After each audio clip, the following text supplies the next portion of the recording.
नमस्कार दोस्तों, कैसे हैं आप लोग। उम्मीद करती हूँ आप सब लोग बहुत अच्छे होंगे। सो गाइस, नौकरी समाचार चैनल में आप लोगों का बहुत बहुत स्वागत है।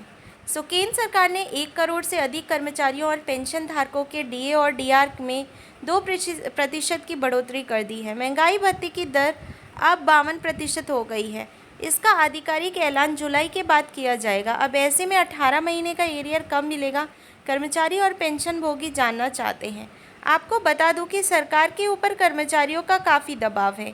एक तरफ ओपीएस की मांग है तो दूसरी तरफ 18 महीने एरियर की। लोकसभा चुनाव के बाद कर्मचारी संगठन और भी उग्र हो चुके हैं।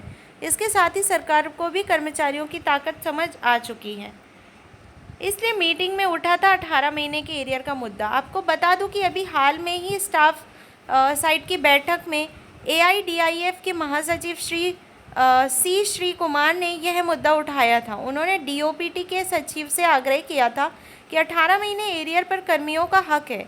कर्मचारियों व पेंशन धारकों को डीए और डीआर का एरियर जारी किया जाए।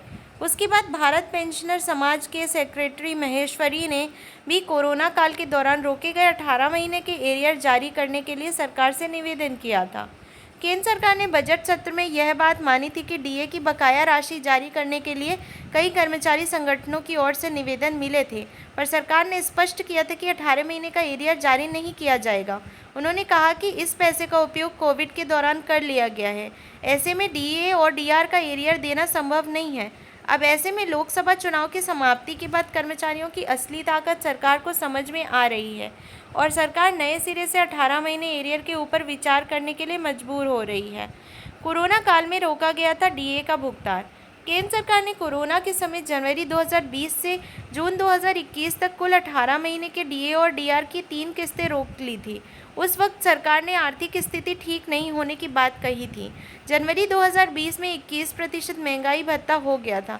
जुलाई 2020 में 24% हो गया था। वहीं पर जनवरी 2021 में 28% महंगाई भत्ता हो चुका था, पर केंद्र सरकार ने केवल 17% के हिसाब से ही इसका भुगतान किया गया था। कर्मचारी संगठनों ने दिया सुप्रीम कोर्ट के ऑर्डर का हवाला। कर्मचारी संगठनों ने ठाना है कि अगर केंद्र सरकार इसके बाद भी 18 महीने के एरियर का ऐलान नहीं करती है तो कर्मचारी पेंशन धारक सुप्रीम कोर्ट का दरवाज़ा खटखटाएंगे। सुप्रीम कोर्ट से अपना हक लेकर रहेंगे, क्योंकि सुप्रीम कोर्ट भी कह चुकी है कि सैलरी और पेंशन को रोका नहीं जा सकता है। ऐसे में 18 महीने का एरियर भी सैलरी और पेंशन का हिस्सा है। इस हिसाब से 18 महीने का एरियर मिलना ही चाहिए। सुप्रीम कोर्ट के इस फैसले को आधार बनाकर चुनौती दी जाएगी। देश की आर्थिक स्थिति अच्छी मिले 18 महीने का एरियर। इस समय देश की आर्थिक स्थिति काफ़ी अच्छी हो गई है। ऐसे में 18 महीने के डीए एरियर का भुगतान सरकार को करना चाहिए।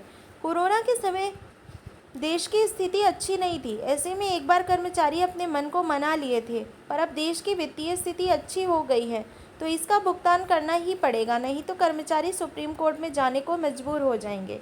इतना मिलेगा 18 महीने का डीए एरियर। अगर कर्मचारी सुप्रीम कोर्ट का रुख करते हैं तो सुप्रीम कोर्ट अपने पूर्व फैसले के आधार पर कर्मचारियों और पेंशन धारकों का रोका गया डीए का भुगतान करने का आदेश केंद्र सरकार को दे सकती है। ऐसे में हर एक कर्मचारी के खाते में 50,000 रुपये से लेकर 2 लाख रुपए के बीच राशि जमा होगी। हर कर्मचारी की बेसिक पे के हिसाब से अलग अलग उनको एरियर मिलेगा। ऐसे में आपके खाते में कितने पैसे आएंगे, ये जानने के लिए आप हमारी और भी वीडियोस देखते रहिए, जिससे कि आपको अगर कोई प्रॉब्लम होती है फ्यूचर में तो मैं इस बारे में और डिटेल पर चीज़ें बता सकूं। So that's all guys in this part of video. Thank you so much. Stay tuned for my next video.